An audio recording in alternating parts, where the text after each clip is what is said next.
Woo. See him a beast when he hear that sound like. Yeah, beat on the beat when he hear that sound like. Woo. Yeah, bitch and the champ only me one round like. Yeah, me, I'm a G-Ring, he in the sound like. What's up, fight fans? My name is Anik Subramanian. I'm a journalist for the Scrap News. Today, I'm here with Mr. Bam Bam, the Ultimate Fighter Season 29 finalist and the most interviewed fighter for the Scrap News, Brady Hiestand. Brady, first of all, how are you? How's holiday season been? It's been good, yeah. Just hanging out with the family, training it up. I didn't know I was the most interviewed fighter on the Scrap News.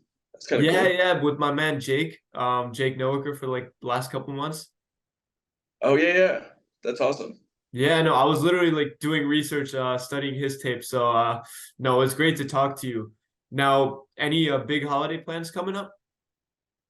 Nothing crazy. Just hanging out with the family, going out and get some grub on. All that good stuff. I How like about that. you? I like that. Now I know I'm gonna jump right into it. I know the fight between you and Damone Blackshear didn't happen. How's your health been, and when are you looking to get back into the cage?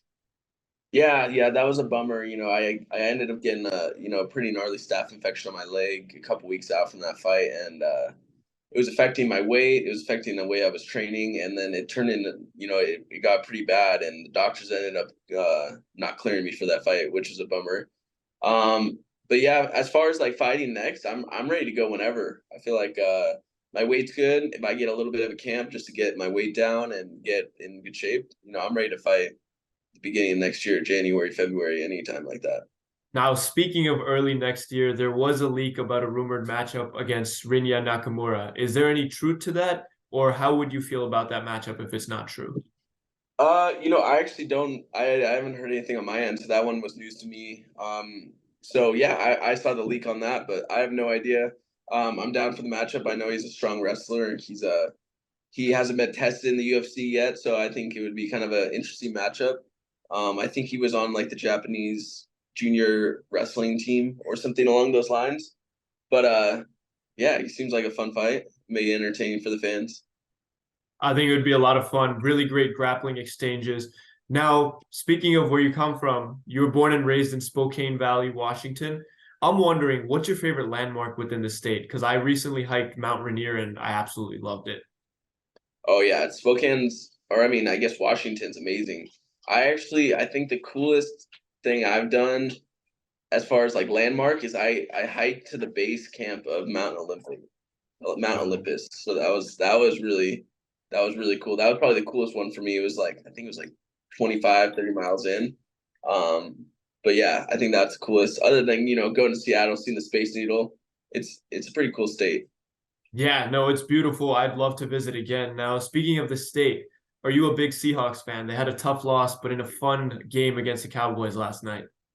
In the last few years, I just like from training and focused on the UFC, I haven't really watched a lot of football. But growing up, I was a diehard Seattle Seahawks fan. I remember me and my dad used to go over there, at least once a year and watch them play. So yeah, I love them. That's awesome, man. I'm actually a big Seahawks fan. I'm from Jersey, so I get a lot of hate, but whatever. Now, besides your team, which I'll ask you about in the moment, what has kept you living in the state of Washington your whole life?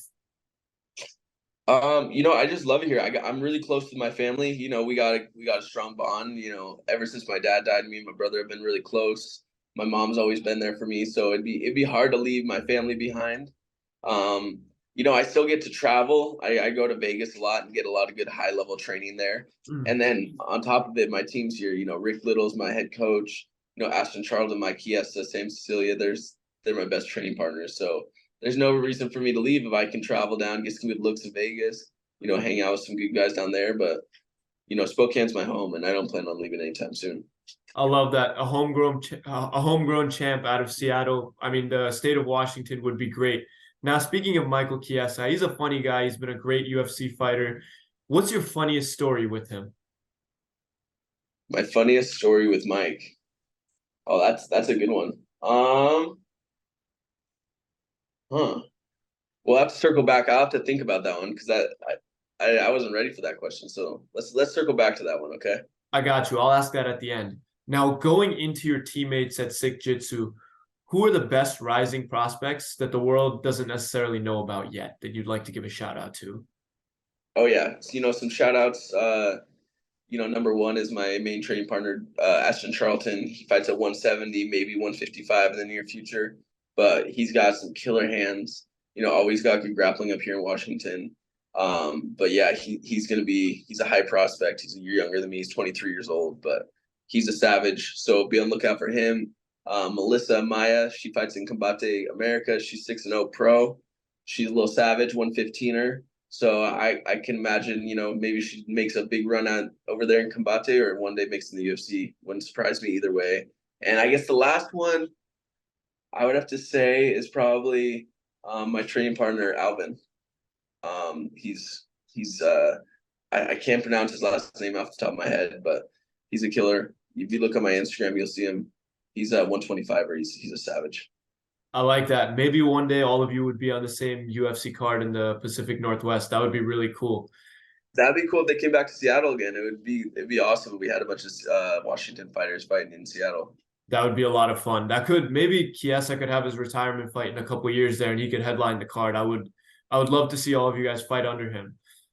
Yeah, that'd be awesome for sure. Yeah. Now, another one of your teammates, Juliana Pena, you were a finalist in TUF 29. She was a coach for the Ultimate Fighter Season 30. You went back to coach with her a little bit. Now, a year after being part of the show, what was the advice you gave to Juliana Pena's fighters? The biggest thing I just told him was just stay focused. The most important fight is your next fight, and that was told me by Mike. So it's like, yes, it's a tournament. Yes, there's a lot that goes into it to win it, but you got to focus on the next fight at hand, because if you don't win that next fight, you're not going to make it into the finale. So just staying laser focused, making sure everything's on point. The hardest part is making the weight multiple times. So making sure that you're doing everything you can to make the weight, and just focusing on that next fight that's coming up next. Yeah, that's great advice. And obviously you took a lot of the advice you got from your coach, the champ, Alex Volkanovski. Now, there was a clip that came out about him, and he was speaking after his loss against Islam Makhachev about how he gets in his head sometimes when he's not active. Does that ever happen to you? Because I know you haven't fought in a while. And how do you deal with the downtime? Yeah, dude, I actually, when that came out, I related heavy to that, just because, like you said, I was supposed to fight Damon. It didn't go through. And so I've been sitting for the last 8 months, and yeah, it's been kind of hard, especially because I'm ready to fight, and I want to fight. So the biggest thing I do is I just keep improving, keep myself in the gym, keep making sure that I'm making improvements any way I can. But yeah, I feel for him, and I feel the same way. I want to be in there. I want to be competing. I want to make progress. I want to make money. I want to make a legacy. All these things. So I see where he's coming from. Yeah, I think you're sure on your way to building a legacy. Undefeated in the UFC right now, doing really well. I hope you get a lot of fights next year. Seems like you're healthy again. Now, shifting gears a little bit, you have one of the most underrated Twitters in the fight game. You have a lot of good input about the fights and fighting ideas.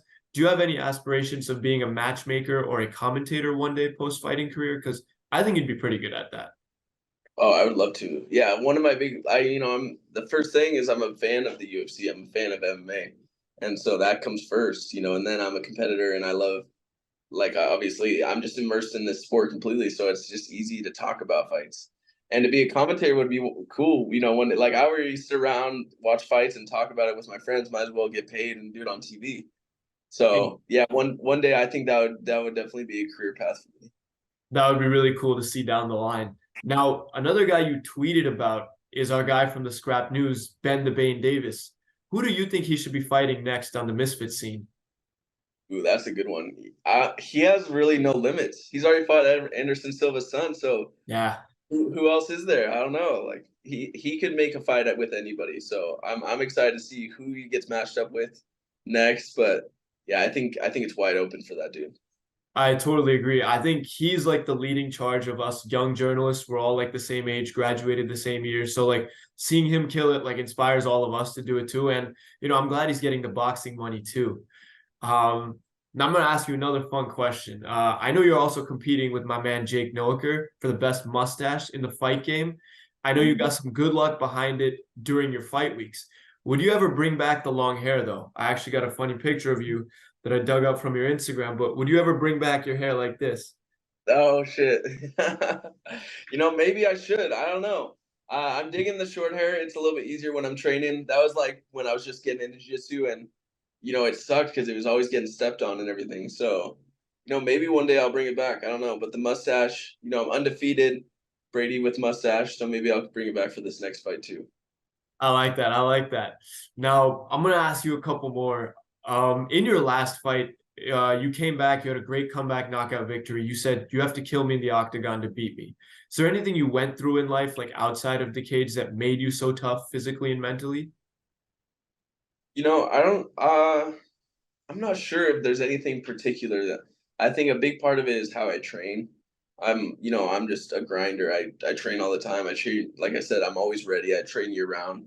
I guess some things like I said, my dad passed away. He was, an alcoholic, but I was really close with him. So just seeing that and seeing how bad life can get, for some people that like deal with depression and addiction and all that stuff, I think it just motivates me to train harder in the gym. And yeah, like I said, you're just gonna have to kill me to get me out of there. So I just got that grinder's mentality. I have goals in my life, and I want to achieve them in any way, shape, or form. So I'll get there one day. Yeah, I mean that's tough to hear. I'm sure you're making your family proud, and it shows in your work ethic, your mentality, and like how tough you are in the cage. But I think even outside of the cage, you're inspiring a lot of people. You're one of the leaders of the young generation of fighters in the UFC. But not only with what you do in the cage, but you're also good on the mic. Nice guy. It was fun watching these funny clips from The Ultimate Fighter. But I think all of the shows, like, you were raised to be a all-rounded great person. So it's a great thing to see because we need more of those people in the fight game, and definitely a leading charge in that for our generation. I appreciate that. Thank you.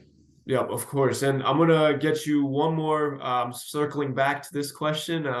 Funniest Michael Chiesa moment. Funniest Michael Chiesa moment. Okay, let me think. Um, it's such a hard one because he's such a goofy dude. There's so many. I guess. Um, I guess it's like not a specific moment, but it's a moment. He always makes fun of me during my weight cuts, and it's not because of anything except for when I cut weight, I lose my ass. Like everything, I get so skinny and I lose my ass, and so every time I cut weight, he calls me Honey Buns Hiestand. And so I guess that's the funniest moment is he just loves making fun of me and making fun of my weight cut ass. So I guess that's the story I got. Honey Buns Hiestand is my new fight name. I Fight week. hope I hope people call you that after winning fights. I can only imagine if you win your next fight, they're gonna be saying in the announcer, they're gonna be shouting you out, and Mike Chiesa will be at the post-fight desk after cornering you. I think he's gonna make fun of you, but hey, it always feels better with the win. Oh, Uh, for sure. Now, you're an absolute warrior, great fighter, great person. Every great person has good people around them. You got your girlfriend behind you. Before we part ways, is there any message you want to give to her and all your fans? Well, yeah. Like you said, to be successful in anything, you have to have good people around you. Whether it's a job, whether it's fighting, whether it's interviewing people, you got to have good people around you. And I got a great support system. My girlfriend, she helps me out during my fight camps. She loves cooking. She's Filipino, so outside of camp, she cooks me the good food. In camp, she helps me out and helps me with my weight cutting food. I got a killer mom who's a doctor. She helps me with my diet. Got a brother who I train with all the time. He helps me with that, and got a killer team. So I think the biggest thing, if I could give anyone advice, is you just got to create and build a great team of people around you, and always be grateful for what you got. I love that, man. Honestly, I really love talking to you. It was an honor. You're the first ever active UFC fighter I've interviewed, so I'll never forget this one. Thank you so much, and like happy holidays, and I'm excited to see you fight early next year. Thank you, brother. It was good talking to you too. Yep, you too, man. Thank you.